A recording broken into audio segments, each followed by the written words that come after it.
Ticket ದರ ಏರಿಸಿದ ಕುರಿತಾಗಿ ಬೆಂಗಳೂರಿಗರ ಮೇಲೆ ದೊಡ್ಡ ಬರೆ ಎಳೆಯಲಾಗಿದೆ ಅಂತ ಇವತ್ತು ಸಂಸತ್ನಲ್ಲಿ ತೇಜಸ್ವಿ ಸೂರ್ಯ ಅವರು ಈ ವಿಷಯವಾಗಿ ಧ್ವನಿ ಎತ್ತಿದ್ರು, ಆಕ್ರೋಶ ಹೊರಹಾಕಿದ್ರು. ಈ ಮಧ್ಯೆ ಸಿಎಂ ಸಿದ್ದರಾಮಯ್ಯ ಮಾಧ್ಯಮ ಪ್ರಕಟಣೆ ಹೊರಡಿಸಿ ಬಿಎಂಆರ್ಸಿಎಲ್ ಸ್ವಾಯತ್ತ ಸಂಸ್ಥೆಯಾಗಿದೆ, ಮೆಟ್ರೋ ಪ್ರಯಾಣ ದರ ಹೆಚ್ಚಳದ ಅಧಿಕಾರ ರಾಜ್ಯ ಸರ್ಕಾರದ ಕೈಯಲ್ಲಿ ಇಲ್ಲ, ಮೆಟ್ರೋ ಪ್ರಯಾಣ ದರವನ್ನ ಕೇಂದ್ರ ಸರ್ಕಾರ ನೇಮಿಸುವ ಸಮಿತಿ ನಿಗದಿಪಡಿಸುತ್ತೆ ಅಂತ ಹೇಳಿದ್ದಾರೆ. ಜೊತೆಗೆ ಇವರು ಹಾದಿ ತಪ್ಪಿಸ್ತಾ ಇದ್ದಾರೆ ಅಂತ ಹೇಳಿದ್ದಾರೆ. ನಮ್ಮಂತವ್ರು ಸಿಕ್ಬಿಟ್ರೆ ನುಣ್ಣಗ್ ಮಾಡ್ಬಿಡ್ತೀಯ, ತೊಳೆದು ತೊಟ್ಕೊಂಡಿರೋ ಕಚ್ಚೆನು ಕಿತ್ಕೊಂಡ್ಬಿಡ್ತೀರಾ ಸುಮ್ಕಿದ್ರೆ.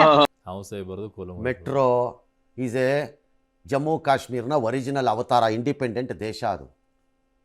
ಅದನ್ನು ಹೇಳೋನು ಕೇಳೋನು ಯಾವನು ಇಲ್ಲ. ಅದನ್ನು ಆ ಸಂಸ್ಥೆನ ಹಿಂದೆ ಸಕ್ಕರೆ ಕಾಯಿಲೆ ಇರೋರಿಗೆ, ಸಕ್ಕರೆ ಕಾಯಿಲೆ ಇರೋ ಜನ ಸಿಕ್ಕಾಬಟ್ಟೆ ಇವಾಗ ದೇಶದಲ್ಲಿ, ನಮ್ಮ ರಾಜ್ಯದಲ್ಲಿ ಎಲ್ಲ ಕಡೆ ಟಾಯ್ಲೆಟ್ ಮಾಡು ಅಂದರೆ ಮಾಡಲ್ಲ ಅಂತಿದ್ದಂಥ ಅಯೋಗ್ಯತನ ತೋರಿಸ್ತವ್ರುಗಳವರು ಆ ಮೆಟ್ರೋನವರು. ಹೌದು, ಒಂದು ಪಾರ್ಕಿಂಗ್ ಕೊಡಕ್ಕೆ ಯೋಗ್ಯತೆ ಇಲ್ಲದೆ ಪ್ಲಾನ್ ಮಾಡಿ ಕೂತಿರೋ ಮಹಾನ್ ಗನಂದಾರಿ ಕಂಪನಿ ಅದು.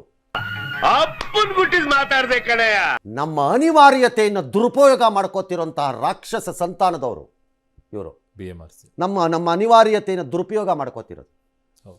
ಮೆಟ್ರೋ ನಿಜವಾಗ್ಲೂ ಸತ್ಯವಂತ ಸಂಸ್ಥೆ ಆಗಿದ್ದರೆ ಯಾವ್ಯಾವ ರಾಜ್ಯದಲ್ಲಿ ಕಿಲೋಮೀಟರ್ ವೈಸು ಎಷ್ಟೆಷ್ಟು ಫಿಕ್ಸ್ ಮಾಡಿದ್ದಾರೆ ಅಷ್ಟನ್ನು ಪ್ರಕಟ ಮಾಡಿ.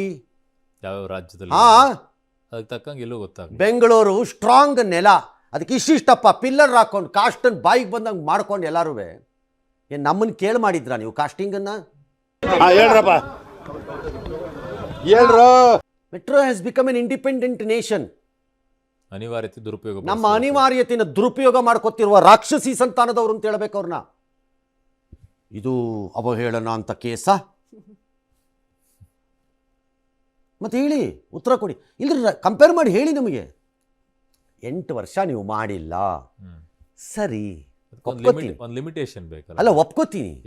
ನಿರಂತರವಾಗಿ ಪುಕ್ಕಟ್ಟೆ ಓಡಿಸಕ್ಕಲ್ಲ ಮೆಟ್ರೋ ಇರೋದು. ಈ ಕರ್ನಾಟಕದ ಈ ಸಿದ್ದರಾಮಯ್ಯ ಡಿ ಕೆ ಶಿವಕುಮಾರ್ ಮಾಡ್ಕೊಂಡ್ರ ಕಚಡ ಕೆಲಸದ ಥರ ಒಳ್ಳೆ ಕಂತ್ರಿ ಅದು ಕೆಲಸ. ಅದು ಏನು ಬಸ್ಸಿಂದ ಮಾಡ್ಕೊಂಡಿದ್ದು. ಹೌದು, ಇವರಿಬ್ಬರು ಸೇರಿಕೊಂಡು, ಸಿದ್ದರಾಮಯ್ಯನವ್ರು ಗೊತ್ತಿಲ್ಲ, ಶಿವಕುಮಾರ್ ಮಾಡಿದ ಕೆಲಸ ಅದು, ಡಿ ಸಿ ಎಂ ಮಾಡಿದ ಕೆಲಸ ಅದು. ಮಾಡಿಬಿಟ್ರು. BMRC ಲಂಗೆ ಮಾಡೋಕ್ಕಾಗಲ್ಲ. But somebody has to respond logically ಮತ್ತು ರೀಸನಿಂಗ್ಲಿ. ನಾನು ಇಷ್ಟ ಬಂದಿದ್ದು ಮಾಡ್ಕೊಂಡು ಹೋಗ್ತೀನಿ, ಬೇಕಾದ್ರೆ ಮಾಡ್ಕೋ, ಸಾಕಾರ ಬಿಟ್ಕೊನು ಉಡಾಫೆ ಹೊಡೆಯೋ ಗಿರಾಕಿಗಳು ಕೂತಿರೋ ಜಾಗ ಅದು ಆ ಮೆಟ್ರೋ. 46% ಹೈಕ್. ಸುಳ್ಳು ಸುಮ್ಮನೆ ಮಾಡಿ, ಲಾಜಿಕ್ ಇಟ್ಕೊಳ್ಳಿ. ಅದಕ್ಕೆ ಯಾಕೆ ಮಾಡಿದ್ದಾರೆ, ಏನು ಮಾಡಿದ್ದೀವಿ, ಎಲ್ಲೆಲ್ಲಿ ಎಷ್ಟೆಷ್ಟಿದೆ, ಎಲ್ಲೆಲ್ಲಿ ಕಾಸ್ಟ್ ಆಫ್ 1 ಕಿಲೋಮೀಟರು ಎಲ್ಲೆಲ್ಲಿ ಎಷ್ಟೆಷ್ಟಾಗಿದೆ, ಎಲ್ಲಿ ಲ್ಯಾಂಡ್ ಅಕ್ವಿಸಿಷನ್ ಕಾಸ್ಟು ಯಾವ ರಾಜ್ಯದಲ್ಲಿ ಎಷ್ಟಾಗಿದೆ, ನಮ್ಮ ರಾಜ್ಯದಲ್ಲಿ ಎಷ್ಟಾಗಿದೆ ಕೊಡ್ರಪ್ಪ. ಟ್ರಾನ್ಸ್ಪರೆಂಟ್ ಆಗಿದ್ದರೆ ನೀವು ಭೂಪತಿಗಳು.